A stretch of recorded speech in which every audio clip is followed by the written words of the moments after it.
Sebenarnya beliau bukan hanya pinter dalam ilmu nahwu, alfiyah, baca kitab, hadis, sejarah, tafsir, tapi beliau juga menguasai kitab Taurat, kitab Injil, dan kitab-kitab agama lain. Buktinya beliau tidak hanya berdebat dengan sesama Islam, beliau sudah mengislamkan 200 orang Kristen.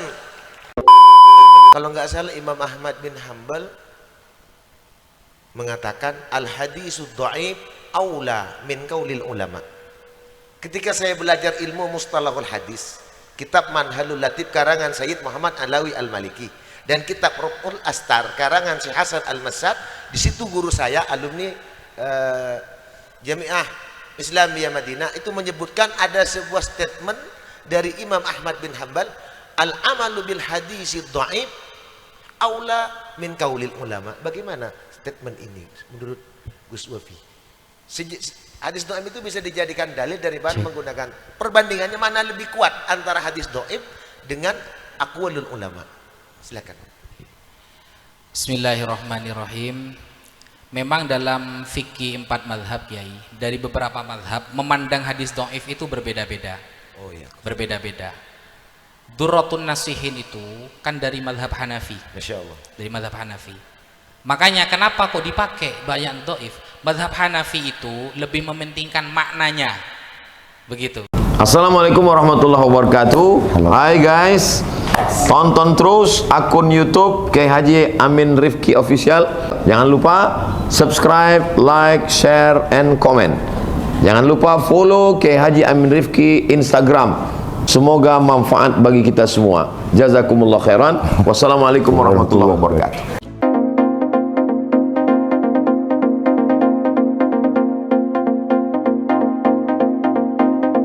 Terima kasih. Sekarang beliau akan memberikan waktu kepada kita untuk sesi tanya jawab. Namun sebelumnya sebelum audien bertanya, saya dulu yang mau bertanya. Coba boleh. Beliau ini lupa tadi saya sampaikan. Sebenarnya beliau bukan hanya pinter dalam ilmu nahwu, alfiyah, baca kitab, hadis, sejarah, tafsir, tapi beliau juga menguasai kitab Taurat, kitab Injil, dan kitab-kitab agama lain. Buktinya beliau tidak hanya berdebat dengan sesama Islam, beliau sudah mengislamkan 200 orang Kristen. Para pendeta, para tokoh intelektual Kristen telah dibuat bertekuk lutut oleh beliau, adu argumen, berdebat dengan beliau. Saya pernah lihat Kiai Gus di salah satu TikTok beliau, ada orang Kristen nanya jawab soal Roh Kudus dengan Allah itu satu apa enggak, dijawab oleh beliau. Terus Muhammad dengan Allah itu satu apa enggak? Beda katanya. Dikejar, orang Kristen akhirnya, aduh saya pusing, akhirnya dikasih bodrek. Ini kehebatan beliau. Jadi benar-benar hebat. Orang-orang Kristen dibikin pusing loh. Mereka menyiapkan pertanyaan, maunya memojokkan beliau, menyiapkan berbagai argumentasi dengan pertanyaan yang sulit. Justru orang Kristennya yang pusing, akhirnya minum bodrek. Ini saya lihat. Ini ada kok, TikToknya masih ada itu. Jadi beliau sudah paham tidak hanya di referensi keislaman, sampai lintas agama, di perbandingan agama beliau kuasai. Jadi beliau ini tidak hanya pintar kitab kuning. Nah pertanyaannya, para santri ini jangan-jangan kitab kuningnya belum selesai, sudah punya cucu 10. Kitab yang dipelajari belum dipahami, udah keburu kawin. Beliau benar-benar luar biasa. Beberapa orang Yahudi, Rabi ya, Rabi kalau orang Yahudi itu kiainya namanya Rabi, tapi bukan Rofi, bukan ya. Rabi kalau orang Kristen itu pendeta atau pastor. Pastor, rabi, pendeta semua telah dibantai oleh beliau, dikalahkan oleh beliau. Sehingga sebagian dari orang-orang Kristen ini masuk Islam, mengakui kebenaran Islam. Inilah generasi muda tokoh aswaja, singa aswaja, petarung sejati. Tokoh-tokoh seperti beliau, mudah-mudahan kasarallahu amsal. Amin, amin. Mudah-mudahan banyak yang seperti beliau. Hadirin sekalian yang saya hormati, biar lebih hangatnya suasana pada malam hari ini, mari mungkin saya kasih kesempatan di antara para audien untuk bertanya. Tapi saya pernah dengar ini, Gus.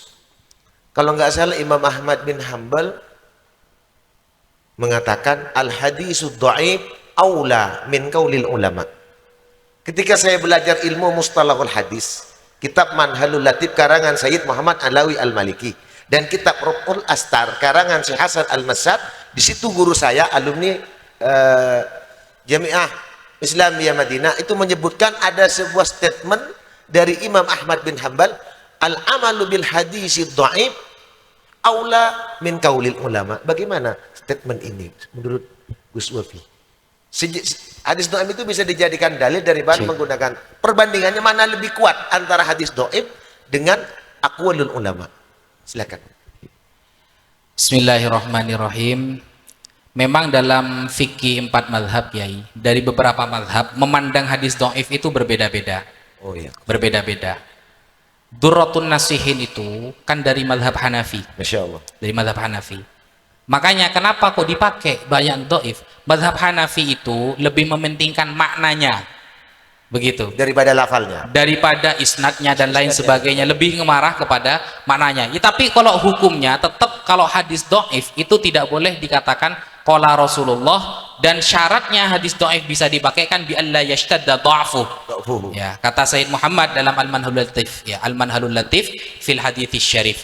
Bi alla yashtadda dha'fuhu. Satu saja ada riwayat al-kadzdzab yang bisa disebut pembohong, maka gugur. Nah, dalam perpaduan pendapat para ulama dengan hadis dhaif itu ulama berbeda pendapat memang.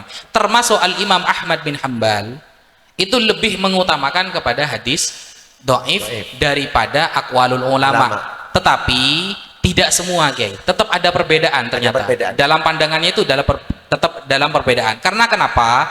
Kalau kita melihat banyak dari mazhab Hambali, contohnya seperti dalam kitab yang ditulis oleh Al-Imam Ibnul Muflih Al-Maqdisi dalam kitabnya Al-Adabu Syar'iyyah wal Binahul Mar'iyyah, beliau ternyata lebih cocok kepada pendapat ulama ketika ditabrakkan dengan hadis dhaif. Hadis dhaif. Seperti itu. Masya Allah, sudah ada jawaban yang jelas ya terkait mustalahul hadis. Kalau kita ikut Imam Ahmad bin Hambal, ada sebagian pendapat beliau lebih mengutamakan hadis dhaif dibanding aqwalul ulama. Ya, ini sudah menemukan jawaban. Dan ya, kita memang harus ekstra hati-hati. Kita harus benar-benar meneliti hadis. Kadang-kadang orang-orang terlalu fanatik pada hadis, bahkan hadis maudhu ya. Hadis maudhu. Saya sampai punya kitab ini, Gus. Kitab Al-Maudu'at, Tahdirul Muslimin minal Maudu'at. Di situ kumpulan hadis-hadis palsu. Bukan hanya hadis dhaif, hadis palsu. Yang lebih parah lagi, kadang-kadang ada orang melontarkan hadis, saya cari di hadis-hadis dhaif nggak ada, di hadis palsu pun nggak ada. Ini hadis apa ini? Hadis karbitan mungkin. Ini kadang-kadang ya seperti itu ya. Ya sebagaimana yang kemarin itu al-isnadu dinun dibilang hadis. Padahal itu yang benar kan qaulu Abdullah ibn Mubarak di dalam Muqaddimah Sahih Muslim. Itu saja yang saya tanyakan. Saya bukan diskusi lah, saya berguru kepada beliau ini pada malam. Tepuk tangan untuk beliau.